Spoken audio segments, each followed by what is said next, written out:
Vamos estar lendo o texto de Filipenses. Irmão, hoje eu vou pregar uma coisa que eu não vivo. Como a gente faz isso? É desse jeito mesmo, porque até o que a gente pensa que vive, a gente não vive como deveria viver. Deu para entender, não? Até a parte do evangelho que a gente pensa que vive, a gente não vive como descreve a Escritura. Então hoje eu vou pregar um texto que é um alvo para mim. Ok? Vamos lá então, o texto de Filipenses. Os próprios discípulos, irmãos, eles também pregaram o que não viviam. Porque quando Jesus morre na cruz, ok, ele se ausenta por 3 dias deles, lembram? O que eles fazem, irmãos? Eles desistem do evangelho, eles voltam a pescar, eles voltam às suas atividades, ok? O evangelho não tinha sido suficientemente impactante para ficar neles. E quando Jesus morre, ou que eles pensam que Jesus tinha morrido, o que eles fazem? Eles voltam à rotina. Se Jesus não voltasse ali, irmãos, provavelmente nós não teríamos o evangelho, com certeza a gente não teria o evangelho que temos hoje. Então eles também pregaram que não viveram. Precisou haver algo impactante na vida deles, ok? Glória a Deus. Então vamos ler o texto de Filipenses, capítulo 1, verso 12 em diante. Verso 12 ao 26, texto de Filipenses,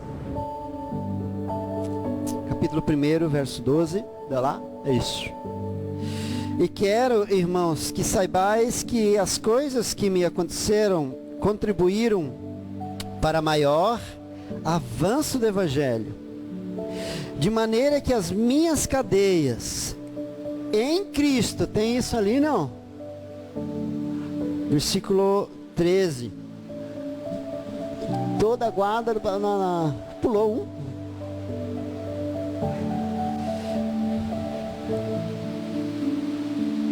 Versículo 13, de maneira que as minhas cadeias em Cristo... Ué? Ah, tá, é que essa versão aqui é diferente, mas tá certo. Tá ali embaixo, tá? Então, irmãos, ele está preso por quê? Por Cristo. Ele diz, cadeias... as minhas prisões em Cristo. Então ele está preso por quê, irmãos? Por causa do Evangelho, né? O nobre prefeito Marcelo Crivella essa semana foi detido, porque rico não é preso, rico é detido, né? Então Marcelo Crivella foi detido essa semana, e o discurso dele é tão recorrente quanto os antecessores deles que foram presos também. Ele disse que aquilo ali foi uma prisão arbitrária, que aquilo ali é só perseguição política. Ok? Então todos os demais também não roubaram, apenas uma questão de perseguição política. Então estão presos, né, detidos por uma perseguição política, segundo eles, né? Mas aqui, ó, Paulo não está preso por perseguição política, ele está preso pela pregação do Evangelho. Guarde isso, ok? De maneira que as minhas cadeias em Cristo se tornaram conhecidas de toda a guarda pretoriana e de todos os demais. Muitos dos irmãos no Senhor, tomando ânimo com as minhas cadeias, com as minhas prisões, né, ousam falar a palavra mais confiadamente, sem temor ou sem medo, né? Na verdade é que quando alguns pregam a Cristo, por inveja, porfia, mas outros de boa vontade. Estes, os primeiros, por amor, sabendo que fui posto para a defesa do Evangelho. Aqueles, contudo, anunciam a Cristo por contenda, não sinceramente, julgando suscitar aflição às minhas cadeias. Verso 18. Mas que importa? Contanto que Cristo, de qualquer modo, seja anunciado, ou por pretexto ou por verdade, nisto me regozijo, sim, e me regozijarei, pois sei que isto me resultará em salvação, pela vossa súplica e pelo socorro do Espírito de Jesus Cristo. Verso 20. A minha ardente expectativa e esperança é de em nada ser confundido, mas ter muita coragem, para que agora e sempre Cristo seja engrandecido no meu corpo, quer pela vida, quer pela morte. Verso 21, irmão, esse aqui é um grande mistério. Pois para mim o viver é Cristo, e o morrer é lucro. Verso 22. Mas se o viver na carne trouxer fruto para a minha obra, não sei então o que devo escolher. Mas de ambos os lados estou em aperto, tendo desejo de partir e estar com Cristo, o que é muito melhor. Mas julgo mais necessário, por amor de vós, permanecer na carne.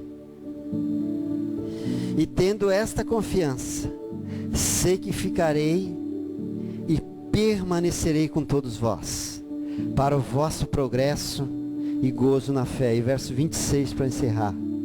Para que o motivo de vos gloriardes cresça por mim em Cristo Jesus, pela minha presença de novo convosco. Pai, te damos graças, Deus, por esse homem, pela vida de Paulo, pela ousadia, por essa coragem ainda desconhecida da minha parte, e penso eu, de grande parte da igreja dos nossos dias.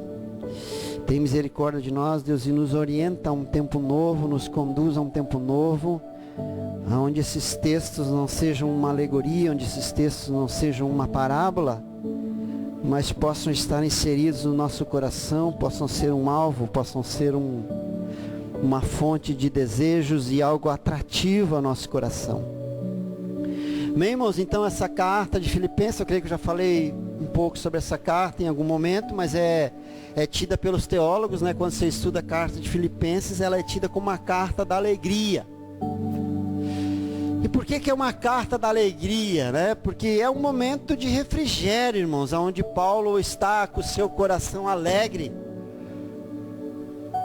porque há uma resposta das pessoas àquilo que Paulo estava pregando, há uma resposta das pessoas às orações de Paulo, às intercessões de Paulo, em especial a igreja de Filipenses. Essa igreja aqui, esses irmãos da cidade de Filipos deveriam ser uma igreja extremamente zelosa, extremamente unida, de tal forma que foram motivo de alegria para Paulo.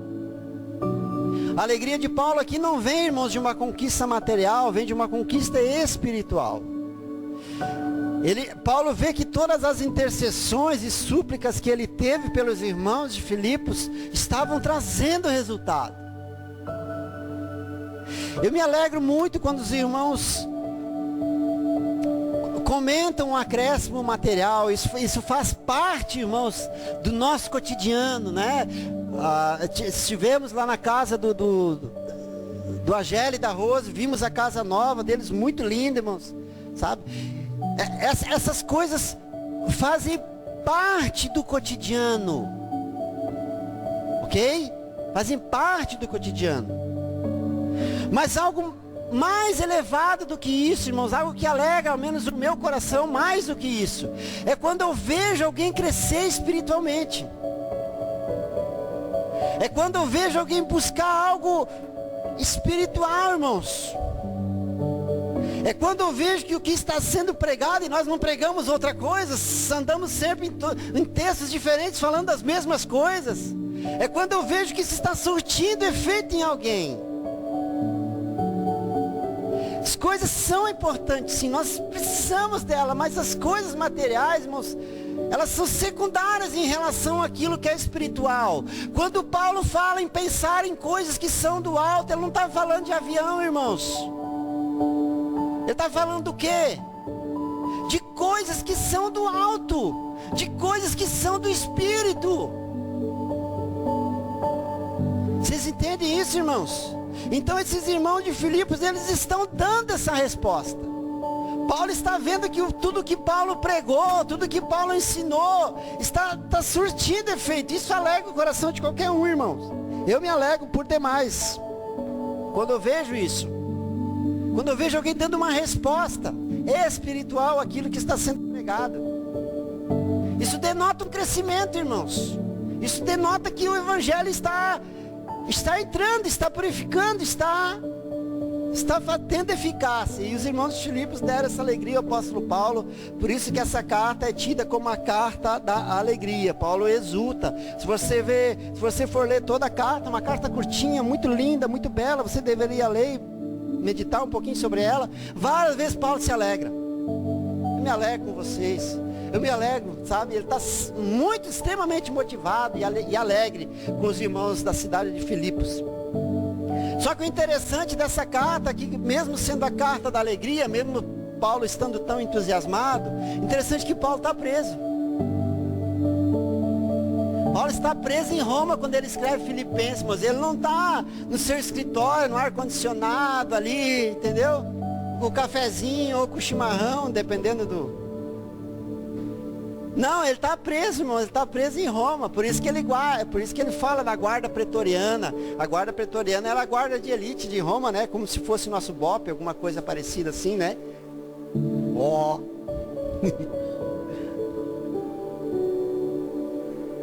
E como pode, irmãos, alguém estar feliz preso? E Paulo está preso por quê, irmãos? Por causa da pregação do evangelho. Então ele teria todos os motivos para estar triste. Concorda comigo? Ele não cometeu nenhum delito, mas ele não desviou nada, ele não fez nada de errado, ele simplesmente pregou a palavra. Nessa prisão, nas prisões anteriores, nos açoites anteriores, Paulo não tem culpa nenhuma. Ele apenas era perseguido, né?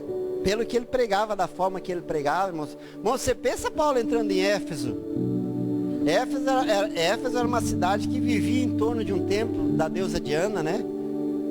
E Paulo chega para literalmente combater aquilo ali. Você acha que ele foi bem recebido lá, irmãos?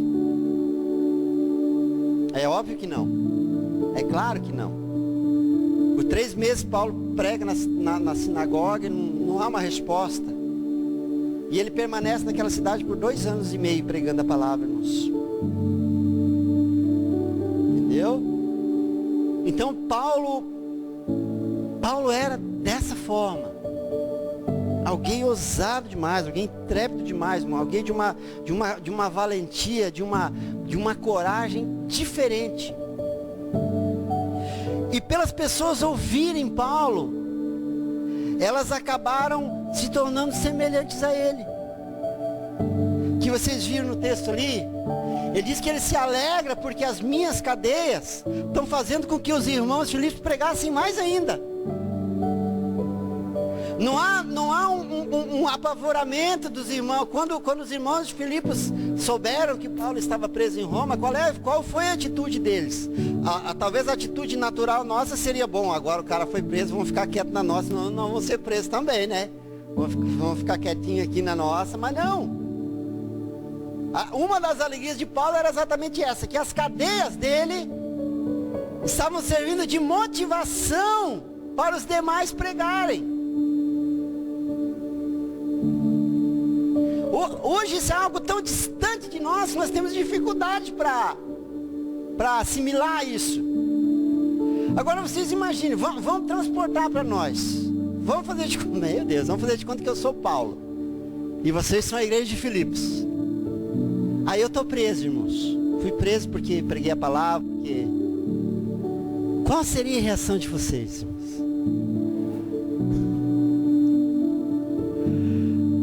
Você vê mais à frente no texto, uns tiveram essa reação.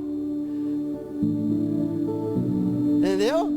Diz, não, Paulo deve ter feito alguma coisa de errado, por isso que Deus abandonou ele. É a mesma reação dos irmãos, não, dos amigos do patriarca lá, do Ló. Quando Ló está sendo provado por Deus, irmãos, provado por Deus. Jó, eu falei Ló? Então troquei, mas é parecido. Jó, só troquei a vogal. Quando Jó está sendo provado por Deus, irmãos, passando por toda aquela série de percas, que nem convém nós ler, os 4 amigos deles, qual é o discurso unânime entre eles? Ó, Jó, você está em pecado. Você fez alguma coisa. Deus não ia permitir.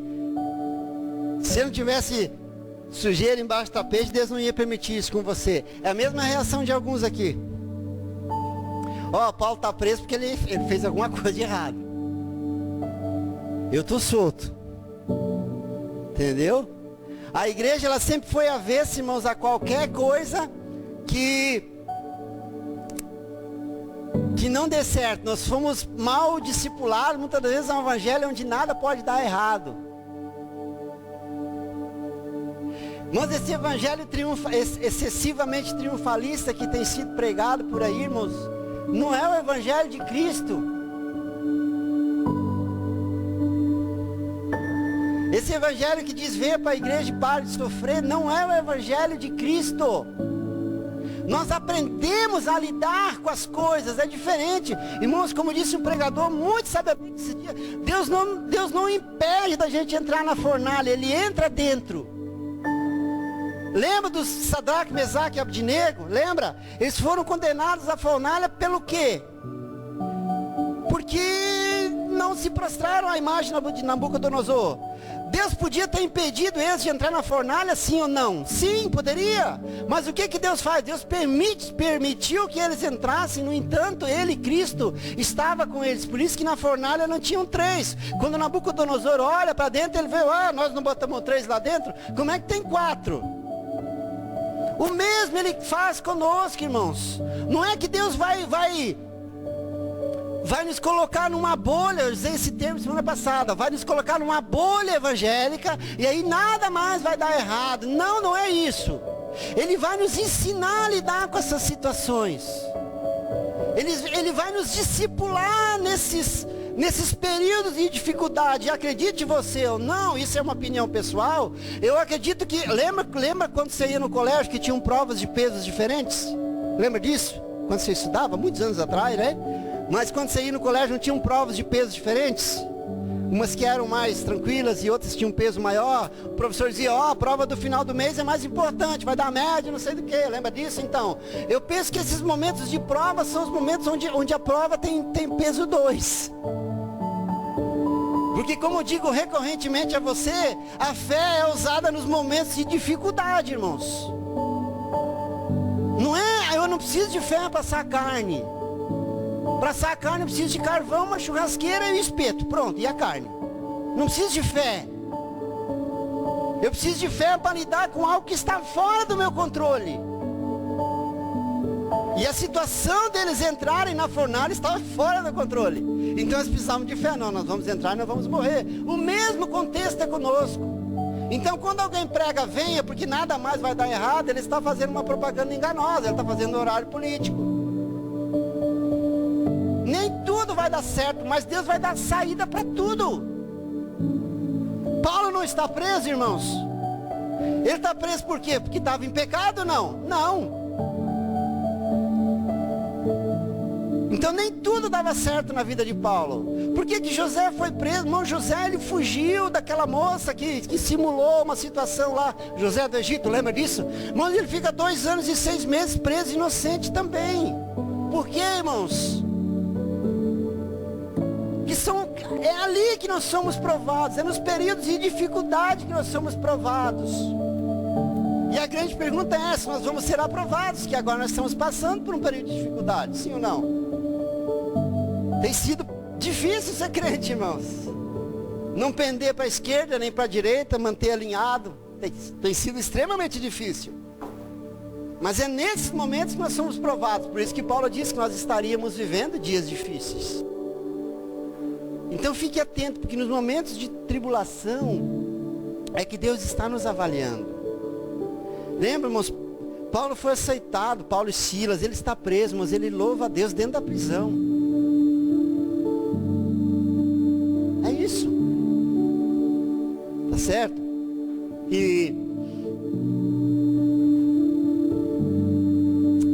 Então basicamente esses são os primeiros versículos.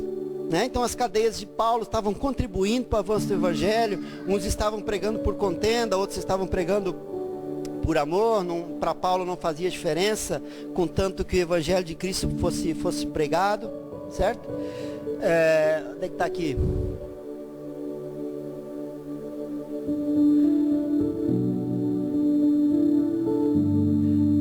Versículo 21, quero pular para o versículo 21, quero falar um pouquinho sobre esse versículo, irmãos. Quantos já viram esse versículo na Bíblia? Quantos já viram isso aqui, irmãos, na Bíblia? Quantos já entenderam? Baixa a mão.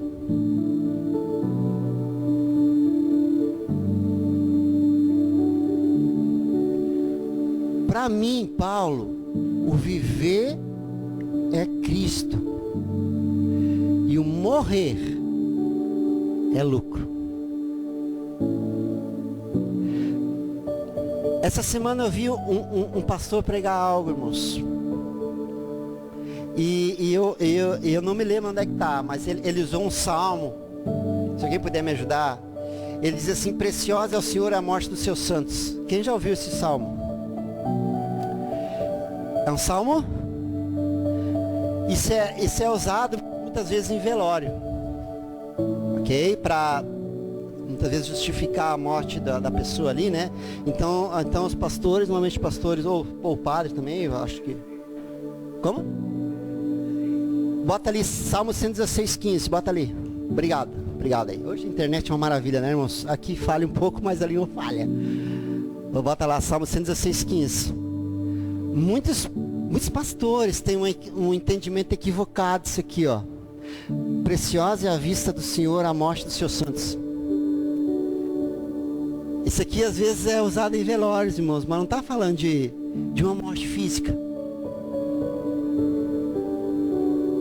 Não é, esse versículo não é para velório, não é para gente morta. É para gente viva. Porque o que Cristo pega, em outras palavras, irmãos? Aquele que quiser vir após mim, negue-se a si mesmo. Olha isso. Tome a sua cruz. Para que serve a cruz, irmãos? Para a morte. Mas não uma morte física, irmãos.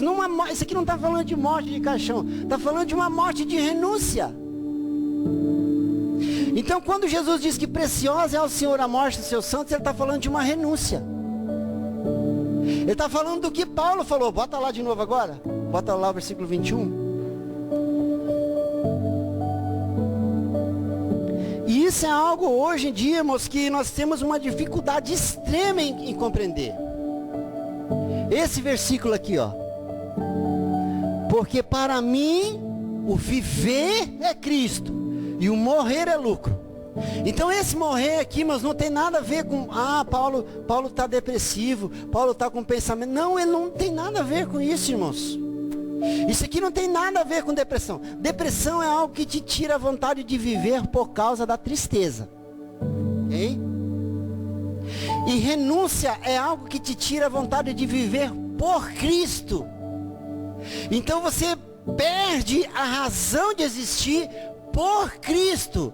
Você deixa de viver a tua vida para que Cristo viva a vida que Ele tem para você. Você conseguiu entender isso, irmãos? Não tem nada a ver com depressão. Paulo não está com pensamento suicida, irmão. Paulo está vivendo um nível de renúncia que eu e você ainda não alcançamos. E grande parte da igreja não alcançou. E pior do que isso, não está com vontade de alcançar. Isso aqui é síndrome, meu irmão, de alguém que é arrebatado. Você precisa discernir duas coisas. Uma coisa é arrebatamento, outra coisa é salvação. Arrebatamento, só a noiva sobe. Salvação, depois do arrebatamento as pessoas vão ser salvas, apenas por um preço diferente. No arrebatamento as pessoas são salvas pela graça.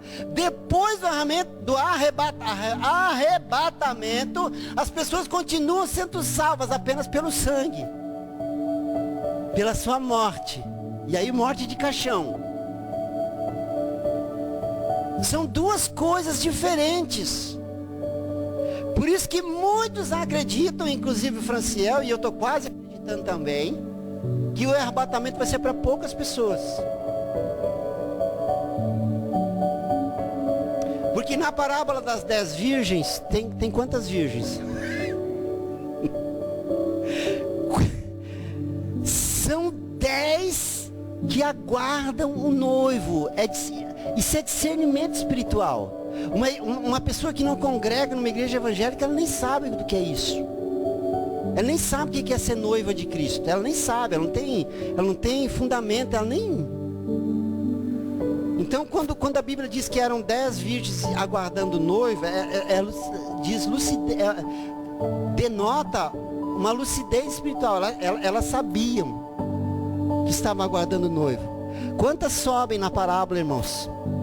5. 5 casam. As outras 5 não é que elas perderam a salvação. Não, elas perderam o casamento. Você consegue diferenciar?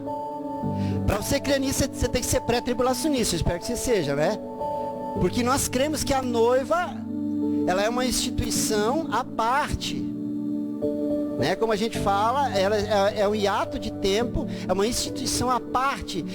Nós cremos que a noiva, ela sobe para casar com Cristo antes da tribulação.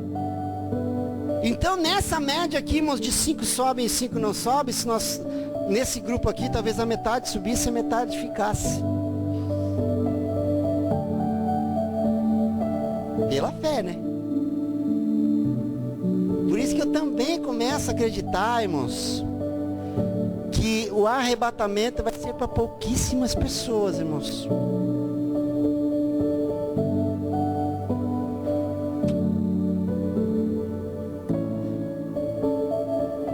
Porque isso aqui é uma consciência de arrebatamento. Na continuação do texto, ele diz assim: o meu desejo é estar com Cristo. Ai, pastor, mas eu venho uma vez na semana no culto. Irmão, isso não é estar com Cristo. Isso é estar em uma igreja. Isso é estar numa instituição. E muitos nem vêm.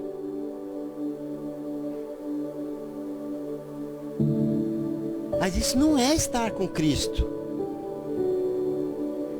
Irmãos, estão meus filhos aqui, estão os irmãos aqui, né? Mas a pessoa que eu mais amo aqui dentro, você vai me dar licença, é minha esposa. Você me dá essa licença, não? E eu me sentiria extremamente frustrado se eu convivesse com ela 1h30 por semana, irmãos. Se no demais da semana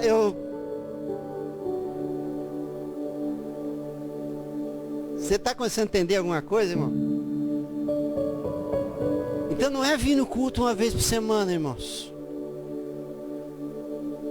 Não, isso aí nem sei o que falar disso. Hoje, vou parar por aqui. Mas isso não é estar com Cristo. Irmãos, eu estava ouvindo sobre Daniel. Escutei todinho, 2 vezes Daniel. Irmãos, o cara orava 3 vezes por dia. Olha o nível de revelação que aquele homem alcançou, irmãos. Estar com Cristo é muito diferente, extremamente diferente do que vir a um culto. Estar com Cristo significa uma comunhão plena que me faz transformar, que me faz mudar o meu pensamento. Quantos tem projeto para o ano que vem, irmão, para esse ano que se inicia agora? Quantos tem? Eu tenho, irmãos, eu também tenho. Estou falando de projetos terrenos, ok? Eu também tenho. Eu e a minha esposa, em conjunto, nós temos planos para esse 2021 que se inicia. Nós temos planos. Isso é de Deus você projetar. Se vai acontecer ou não, a gente não sabe, né? Se vai acontecer se isso vai ser realizado, se o que eu e ela projetamos vai ser realizado, isso a gente não sabe, mas a gente projetar não é pecado, tá me entendendo? Agora eu te pergunto, qual é a tua projeção espiritual para esse ano? Qual é a tua meta espiritual para esse ano? Ah, pastor, esse ano não vou faltar nenhum culto. Meu Deus, que meta xoxa isso aí, irmão. Pelo menos já é o começo, né? Pelo menos. Mas ainda é muito baixo, mas para alcançar isso aqui, para alcançar arrebatamento, não vai. Porque se a tua paixão por Cristo se resume a 1h30 por semana, como é que vai ser na eternidade? Você vai ficar 1h30 lá no céu, depois você vai descer para baixo, é isso? Não dá, irmão. Não funciona dessa forma. Então, como disse a pastora Patrícia há muito tempo atrás, a eternidade ela já precisa começar aqui. Essas coisas, irmãos, precisam começar a ser um alvo. Para mim não são uma realidade, irmãos. Para mim não são. Por isso que eu confessei a vocês que eu vou pregar uma coisa que eu não vivo ainda. Mas eu quero viver. Um dia antes de Jesus voltar, eu quero que Ele olhe para mim. E Ele veja ao menos uma parte disso aqui. Se não a plenitude, mas ao menos um pouco. Que Ele tenha mais espaço em mim. Para que Ele possa, irmãos, viver. Para que eu possa viver a vida que Ele projetou para mim, irmãos. Sabe por que muitas pessoas têm muito, irmãos, e continuam depressivas? É porque não estão vivendo em Cristo, não estão vivendo os propósitos. Sabe por que tem tanto pastor se suicidando, irmãos? Por que tem tanto irmão se suicidando? Por que tem tanto irmão depressivo? Por causa disso. Porque não estão vivendo a vida que Cristo quer que ele viva. Porque esse é o lugar de conforto. Sabe quando a Bíblia diz que existe um lugar de descanso? É isso. É um lugar onde você renuncia a você mesmo para estar com Ele. Irmãos, muitas pessoas mal orientadas, mal instruídas, elas pensam que Jesus juntou os 12 apóstolos de uma sarjeta. Que eram pessoas marginalizadas, que eram ali alcoólatras, que eram drogados, né? Não é nada disso. Eram empresários, irmãos. Eram funcionários públicos, eram pessoas bem estabelecidas, eram pessoas casadas. Lucas não era apóstolo, Douglas. Lucas era um evangelista, mas não era apóstolo, só dos 12 apóstolos, ok? E eram pessoas muito bem estruturadas, irmão. Não era aquele cara, bom, eu vou seguir se minha vida está uma droga. Não, a vida deles não estava uma droga. A vida deles estava muito bem estruturada. No entanto, eles resolvem abrir mão daquilo tudo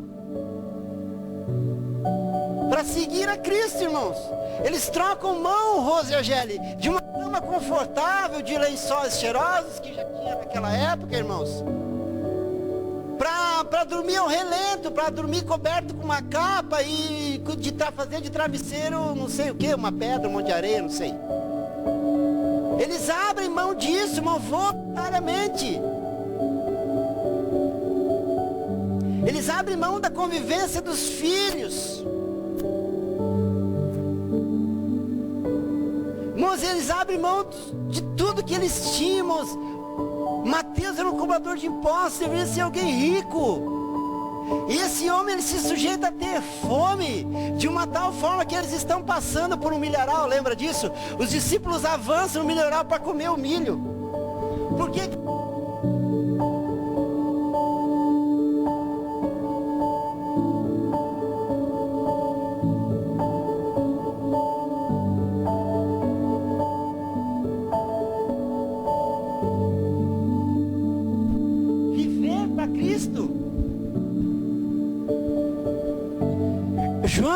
João, qual os outros pescadores? Pedro, Tiago eram pescadores, deviam comer camarão. Reviria, né?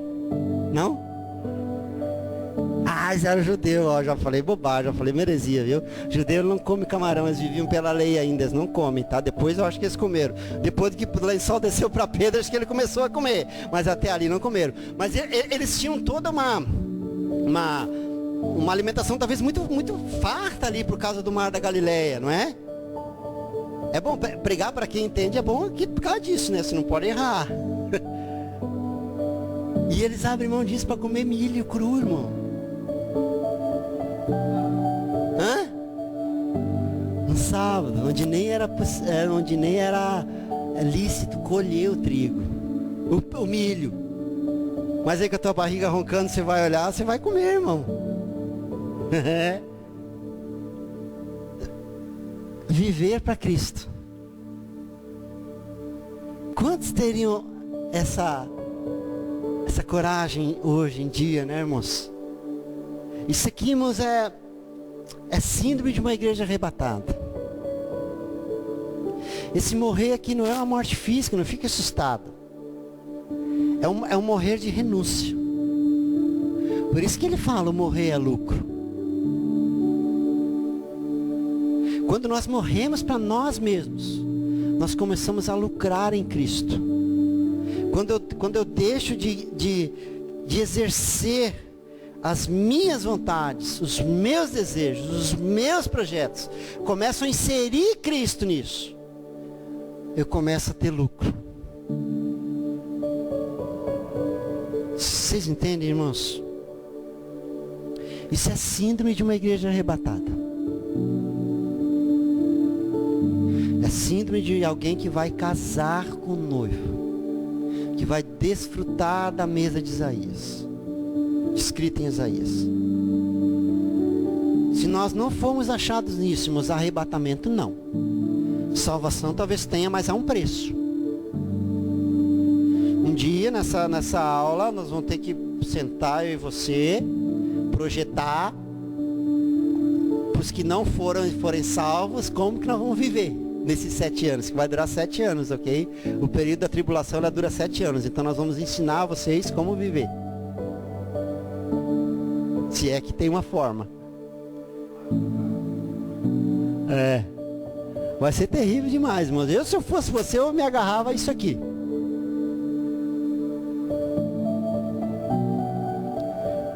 Porque o caminho vai ser apertado, irmãos. O caminho vai ser estreito para salvar depois. Vai muita gente ser salva. Eu creio que o próprio Espírito Santo vai fortalecer. A pessoa vai ter um choque. Eu perdi. Mas a salvação eu não vou perder. Entendeu? Eu acredito que muito vai acontecer disso. Entendeu? Mas vai ser apertado o negócio. Quando eu começo a ler Apocalipse, mas eu paro. Porque eu fico assustado com aquele negócio. Então eu prefiro me agarrar à expectativa de casar com Cristo. Amém, irmãos? Glória a Deus. Eu espero que vocês também tenham esse anseio, né? E Paulo, um pouquinho mais à frente, tem mais alguns minutinhos aí, irmãos. Paulo fala sobre a defesa do Evangelho. Como que se defende o Evangelho, irmãos? Ele não está falando da gente entrar, irmãos, numa discussão teológica que não leva a lugar nenhum, do tipo, o que fizeram com o corpo de Moisés. Cara, isso são coisas assim que... Primeiro que para alguém dizer, eu tenho certeza, é algo bastante complicado. Todos sabem da história da morte de Moisés. Ele sobe ao monte lá, ele observa a terra prometida, não é? Mas o corpo dele não é encontrado. Depois, no livro de Judas, a Bíblia diz que os anjos, me ajuda, Franciel, os anjos combateram pelo corpo de Moisés. Eu não entendo muito bem isso, irmãos. Então, às vezes eu vejo alguns irmãos entrando nessa discussão teológica. Irmão, se Deus quisesse que a gente soubesse isso, Ele teria explicitado na Escritura. Então, não estou falando de defesa do Evangelho nesse sentido. Estou falando de defesa do Evangelho, como Paulo fez ali, como Paulo relatou, de nós não deixarmos os alicerces do Evangelho serem movidos. E uma das questões, eu falei para vocês domingo passado, né? Uma das questões é o Natal, irmãos. O que as pessoas têm comemorado aí fora, irmãos? Irmãos, dia 25 foi sexta? É isso? Sexta-feira passou um camarada ali, Porque antigamente eles usavam ainda aquela, com uma saveira, com o som arregaçado ali, porque antigamente eles usavam ainda aquela musiquinha, né? Plim, plim, plim, plim, plim, plim, plim, plim, plim, plim. Agora não, agora já estão usando funk. Pancadão. Aí tinha 3 caras em cima da caçamba da saveira, com cerveja na mão, vestido com aquela touca, jogando bala para as crianças. Atrás daquilo ali vinham uns 20 motoqueiros, com aqueles cano barulhento, que é aquilo, irmão. Com aquelas descargas abertas, com aqueles cano barulhento.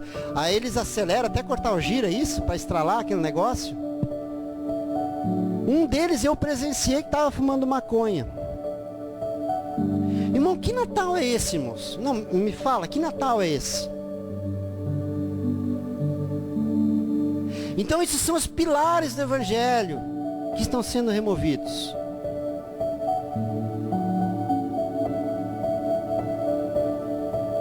Hoje o Natal para muitos é isso. Tomar cerveja em cima de uma saveira, jogar bala e sentar em cima de uma moto, acelerar até cortar a gira e fumar maconha em cima. Isso aí é o Natal. Cara, essas coisas nós precisamos combater. Não entrar numa discussão teológica infinita, que não vai se conseguir uma resposta. Mas esses pontos nós precisamos continuar batendo em cima, para que ao menos alguns entendam. Para que o teu filho que está no teu colo, um dia, Jéssica, entenda que Natal não tem nada a ver com aquilo. Porque senão, talvez no dia que ele alcançar uma maioridade, ele vai fazer o mesmo. Entendeu, André? Você tem que ensinar para tua pequena o que é o Natal. Não tem nada a ver com maconha, não tem nada a ver com cerveja, não tem nada a ver com nada disso. Esses são os pilares sendo arrancados. Porque o nosso Natal não é panetone. O nosso casal é cruz, é nascimento de Cristo. O nosso Natal não é Papai Noel, o nosso Natal é nascimento de Cristo.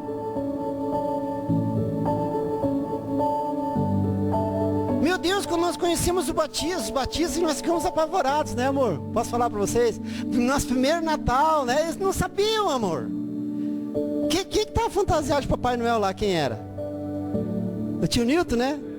Daqui a pouco nós estamos lá na festa, vem o tio Nilton. Ho, ho, ho, ho. Eu digo, Jesus amado.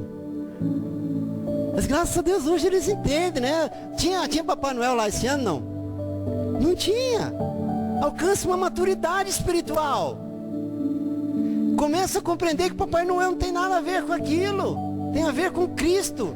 Que essas coisas foram enxertadas, foram sendo introduzidas. Então nós precisamos alcançar esse entendimento. Precisamos alcançar essa maturidade. Então defesa do Evangelho é isso. Não é entrar numa discussão teológica. É passar ao menos para os nossos mais próximos o que é de fato o Evangelho. Se nem todos quiserem ouvir, paciência. Mas ao menos os que estão mais próximos de nós, nós precisamos passar a verdade, ok? Para que entre lucidez, para que entre luz, para que nós entendamos o que é de fato, assim como a Páscoa que vem agora em março ou abril, nem sei. Entendeu? Precisamos discipular nossas crianças quanto a isso. Amém, amados? O que mais aqui, irmãos? Então, após Paulo falar isso, ele fala uma outra coisa muito interessante, irmãos. Mas de ambos os lados, versículo 23. Versículo 22, perdão. Mas se o viver na carne trouxer fruto para a minha vida, para a minha obra, não sei, então, o que devo escolher. Paulo aqui está vivendo um conflito interno. Ele tem um desejo imenso de estar com Cristo. Nas próprias palavras deles, ele fala isso. Só que como Paulo sente, irmãos, que a obra dele aqui nessa terra, que a obra de Cristo, através da vida dele, não está completa ainda. Então ele diz assim, olha, a minha vontade é estar com Cristo. Mas, por eu saber que eu ainda tenho alguma coisa para fazer aqui na terra, basicamente isso que ele está falando, eu vou permanecer com os irmãos. A vida de Paulo, irmãos, ela era uma inspiração para os irmãos. Por isso que Paulo entendia que ele precisava permanecer em carne, permanecer nesse mundo, muito embora o desejo de estar com Cristo fosse maior, porque ele sabia que era melhor. Por isso, irmãos, que na morte de um crente não há desespero. Há a dor da perda, é claro, né? A gente não vai mais ver aquela pessoa, ok? Então há a dor da perda. Mas lá no teu interior tem algo que te conforta em relação àquilo. Em relação àquele momento. Porque você sabe que aquela pessoa foi habitar em um lugar muito melhor, extremamente melhor, infinitamente melhor do que esse que nós estamos. Então há esse conforto. Vocês entendem isso? Tô doido para fazer o velório de um crente, mano. Ninguém quer morrer. Ninguém quer. Ninguém quer, eu também não quero. Nós temos um apego natural a esta vida. Ok? Por isso que quando surge qualquer dor, a gente toma um remédio. Não é verdade? Porque nós temos um apego natural a essa vida. Porque foi Deus que nos deu e ela é preciosa. E essa vida pode ser muito boa assim. Entendeu? Pode ser. Nós temos vivido momentos excelentes aqui. Ok?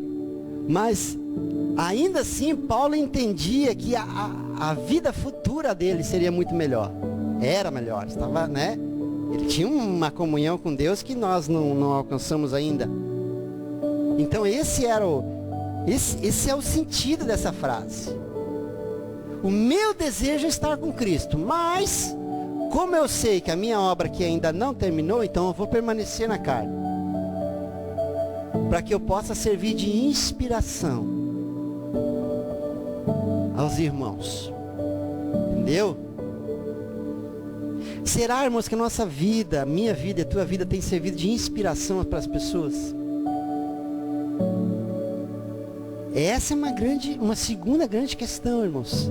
Se nós temos inspirado as pessoas a viverem como nós. Se a nossa família, se a nossa comunhão, ela tem inspirado pessoas a viverem como nós. Se isso tem deixado um bom perfume de Cristo. Se a nossa vida tem espalhado isso. Esse é o sentimento de Paulo. E esse é o sentimento que um dos avivalistas falou, que eu esqueci o nome dele. Um dia ele foi visitado, tentando lembrar, mas não vou me lembrar. Ele foi visitado de uma forma muito forte com Cristo. E alguém entra no escritório dele, ele está no momento, tinha tido uma experiência muito forte com Cristo. E essa pessoa pergunta para ele, falando, o que aconteceu? Por que tu estás aí chorando? E só o que ele consegue dizer, ele disse assim, eu estou feliz demais para continuar vivendo. Eu não lembro quem falou, mas foi um dos avivalistas. Você entendeu o que ele disse? Eu estou feliz demais para continuar vivendo. Ele havia tido uma experiência tão forte com Cristo no seu quarto de oração, que quando outra pessoa entra, só a forma que ele consegue se expressar é essa. Eu estou feliz demais para continuar vivendo. Você entende isso? É basicamente a ideia que Paulo está nos passando. Se for para ficar aqui na terra, irmão, só tem um motivo para estar aqui nessa terra. O propósito de Deus para a nossa vida. Que não é frequentar uma vez por semana um culto. Não é mesmo. Os cultos fazem parte de uma edificação, fazem parte de uma preparação. Mas propósito você tem que encontrar de Deus para a tua vida. É isso que funciona. E é quando você encontrar esse propósito de Deus para a tua vida, é que você vai encontrar um lugar de descanso. É que você vai encontrar um lugar de conforto, onde as coisas vão começar a fazer sentido. E aonde Deus vai fluir de você. É assim que funciona. É dessa forma que funciona. Só que isso é um grande mistério para muitos. É uma grande parábola para muitos.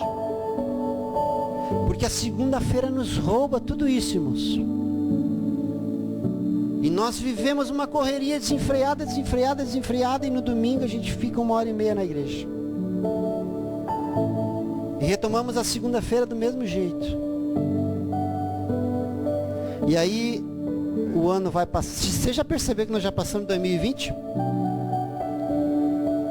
Faltam uns 4 dias, 5 dias, 3 dias, não sei.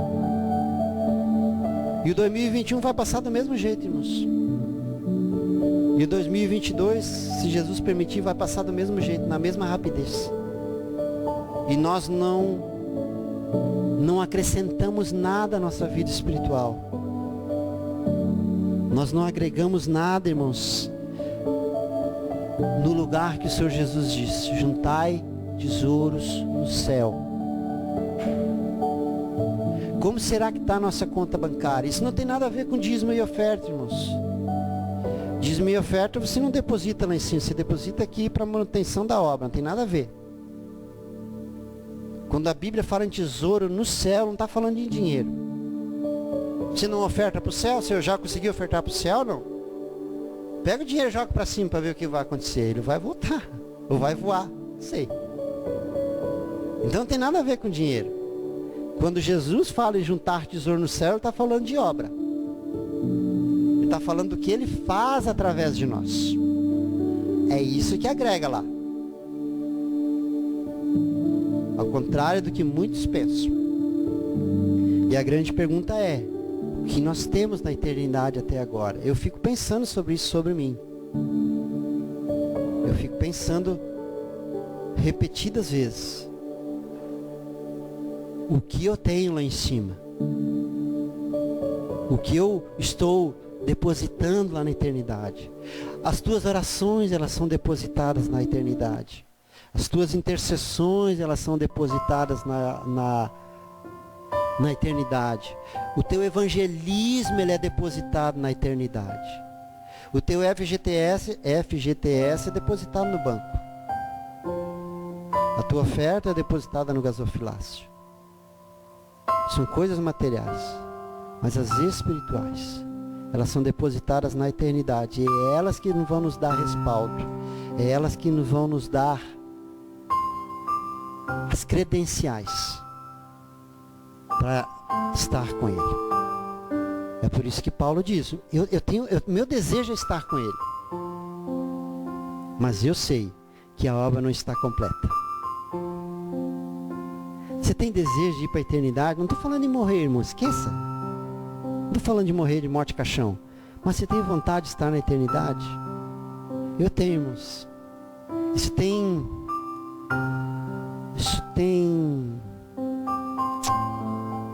crescido, não queimado, crescido no meu coração a cada dia. Um desejo de estar com Ele. Isso é um princípio. Isso é um princípio. A tua vontade de estar com Ele. Pense como deve ser, irmão. Pense como deve ser aquele lugar. Paulo viu essa eternidade, mas ele não nos contou. Podia ter sido um outro mais fofoqueiro, né? Mas ele não nos contou. Ele se resumiu a dizer que nem olhos viram, nem ouvidos ouviram que Deus tem preparado para aqueles que o amam. Então não há um parâmetro terreno para imaginar o que há na eternidade. Por causa da dimensão de Deus, do que Ele pode prover, sustentar. Guarde isso no teu coração, irmãos. Bota lá o versículo 21 de novo. Faça desse versículo um rema para a tua vida, talvez esse ano, né? Peça para Deus crucificar a tua carne, irmãos, os teus desejos. Essa ira incontrolada, essas obras da carne, irmãos, que nos afastam dele. Pede para ele colocar isso na cruz, ó. Isso é ganho, irmão. Por isso que ele diz que o morrer é lucro. Por isso que ele diz que a morte dos seus santos é agradável a ele. Mas não é morrer de caixão, é morrer de si mesmo. É isso. É isso que agrada o coração de Deus.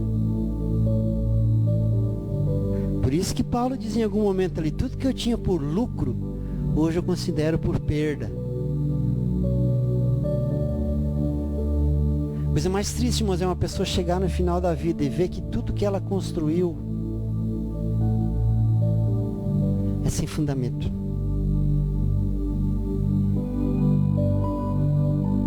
Coisa mais triste, irmãos, é uma pessoa chegar no final da vida e ver que a vida dela não inspirou ninguém.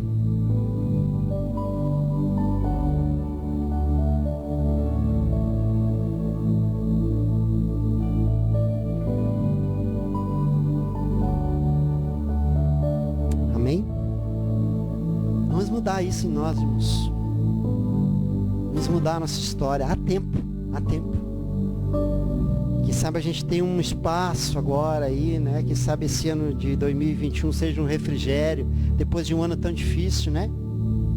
Quem sabe se esse ano de 2021 seja um refrigério, né? Que essa vacina seja aprovada, que a gente possa viver de uma forma mais tranquila, né? Quem sabe Deus nos propicie 1 ano, 2 anos aí de um intervalo entre as dores de parto, né? Mas, por favor, não usa isso só para a terra. Aproveita essa folga que vai ter agora, mesmo nós cremos que vai ter, pela fé. Aproveita isso para somar na eternidade. Aproveita isso para fazer isso aqui, ó. Viver para Cristo. Deus, ó, nesse 2021, o que eu posso fazer? Simples. Amém? Receba essa palavra, fica com ela no teu coração. Comece a projetar os projetos de Deus para você, para a tua vida. Você vai ver, irmãos, como as coisas vão se alinhando naturalmente. Amém? Deus abençoe para você um ótimo ano. Deus te guie e te guarde.